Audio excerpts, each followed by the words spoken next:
আসসালামু আলাইকুম এভরিওয়ান, সবাই কেমন আছেন? আশা করি ভালো আছেন। আজকে আমি কচুর মুখী বা কচুর ছড়া দিয়ে একটা ধুয়ে তরকারি নিয়েছি। রান্না করা দেখাবো।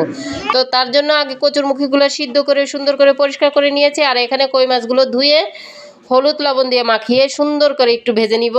কড়া ভাজি দিব না, হালকা ভাজি দিব। তো অপর পাশে একটা কড়াই বসিয়ে দিয়েছি, সেখানে আমি পেঁয়াজ এবং জিরা ভেজে তুলে নিয়েছি।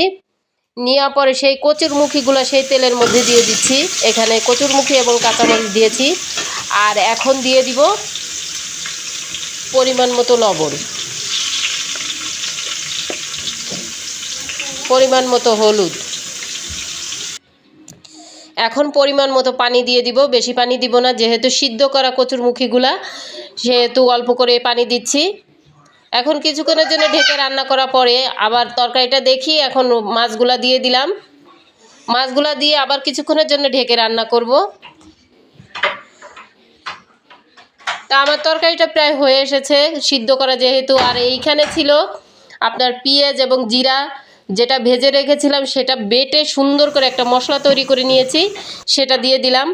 আমার তরকারিটা এখন হয়ে গেছে। এই মশলাটা দেওয়ার পরে বেশি জাল দিবেন না, তাহলে যে একটা ঘ্রাণ থাকে সেই ঘ্রাণটা চলে যায়।